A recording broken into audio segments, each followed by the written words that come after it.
Hello and welcome to the EEPROM 9. It's been a while since a video.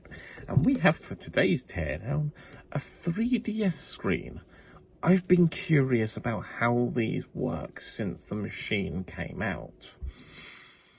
And have wanted to get hold of one to take apart. Well, as it happened, a friend dropped his, broke this one, and needed a replacement done on it. So we have a sample to do, which is fantastic. I've wanted one of these to take apart. Because you've got the main input for the display signal. And then you'll have the backlight, which will likely be this one. And then you have the 3D part. Now, how I suspect this works is similar to those little holographic things you move with the little... I don't think I have any of that material nearby. Yes, I do. Yes, I do. Oh. Never mind. I thought the Fresnel lens of that would do that, but apparently not. This is a 2-layer design. Okay. Never mind. I don't have an example of the material right next to me that I can do that with. They'll basically be an image striped up into multiple sections that you'd see depending on which way you do it.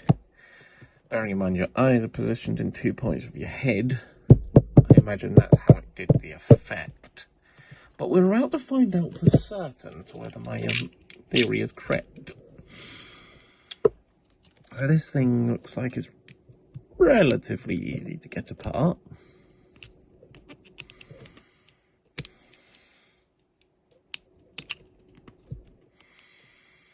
We don't need to worry about getting it back together. I'm not too worried about that part.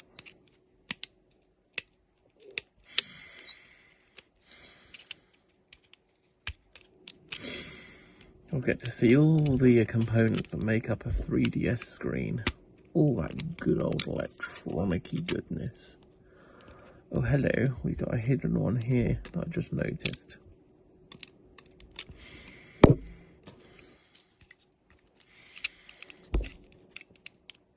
So far it's just looking like a standard LCD inside. That's to be expected. There's our bezel removed. Nothing too crazy. Look at that. There's our little unit. Oh, this is layered. This looks like it's layered. Don't know how easy this is going to be. Oh, this is layered. Oh, that's cool. Let's unstick this from the back because I don't want to rip the connectors off because I won't be able to see where they went very easily. And I kind of might borrow the 3DS to power this up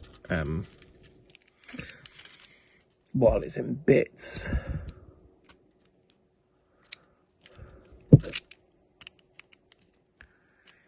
If I do, I'll be sure to grab some footage of it because I reckon it'd be quite interesting.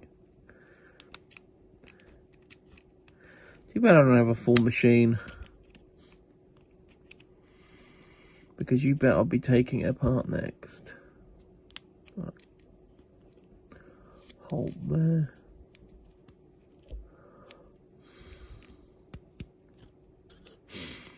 Extreme teardown. 3DS screen. We must learn its secrets. I don't know if anyone else has actually done a teardown of one of these screens.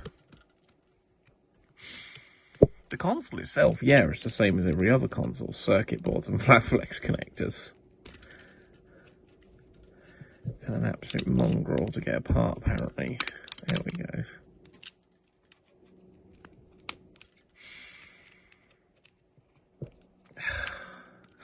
It's like you do one end and then the other end pops back into the clips. It's quite annoying. Come on. Stay there.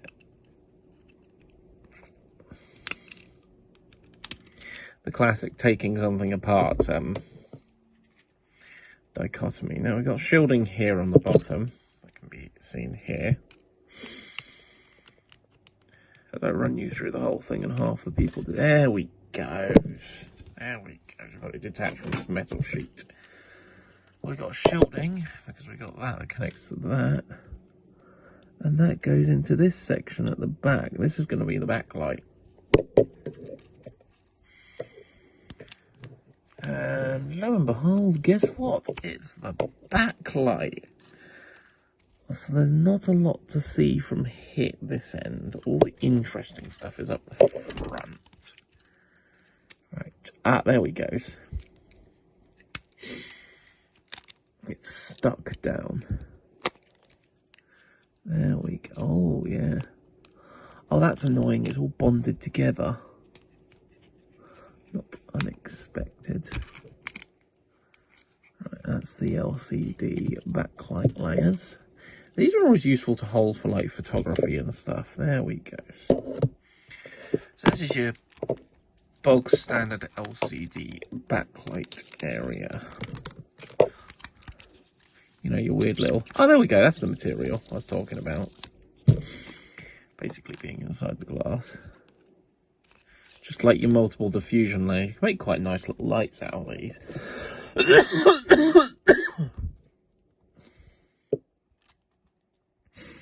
Now, this is where it gets interesting.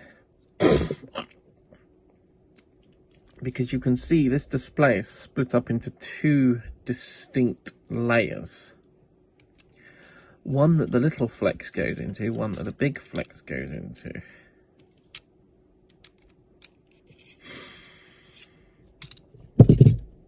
Now, I don't know if this will come apart. Yes, and also, I don't know if the camera will pick it up. You've got the distinct LCD layers. I want to separate these. I don't know if I'm going to be able to. Let's just give it a... Oh, no. No. That's not going to survive. Oh, that's so annoying. But yes, that is exactly it. So it's obviously using an LCD layer. Goes through these. There's no chip on this, surprisingly. Normally these kinds of LCDs have a control chip on them, but I'm not seeing one. But yeah, it goes into this. It's a sandwiched layer, so you've got the main LCD behind. And then you've got this little depart bit that'll probably be basically this kind of material. Hopefully the camera will pick that up. I'm using a different camera this time. I'm using an old iPhone, so let me know if the audio's and video's any good. Yeah, so yeah, we got standard, like bog standard, no thrills to be excited about LCD on the back. Then on the front is the interesting part. Annoyingly, it's bonded, but it's using essentially the same technology as an LCD to act like one of these like prism things. So I imagine it will be, the LCD behind will be about double the resolution it needs to be. I'm going to do some reading into how the display works, providing that information is out there, and I'll stick some links in the description. But yeah, aside from that, there's not much more I can show you right now. I'm going to pause the video, do some reading, and get back to you. I'm going to have to,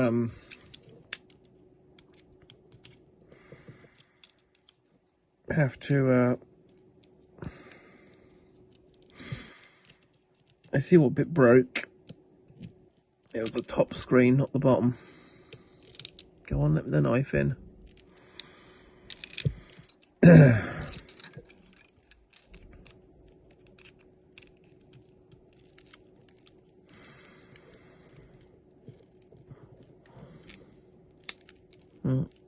That wasn't a good sound.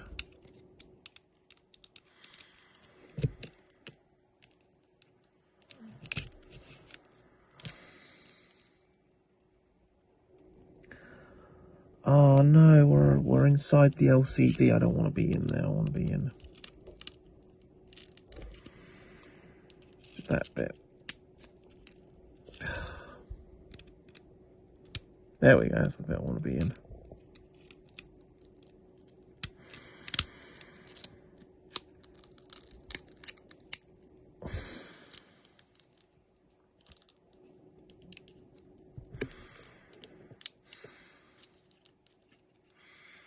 There we go. That's inside it.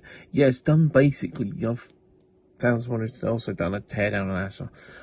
Rather than it being the material, it's basically blocking alternating pixels in the display.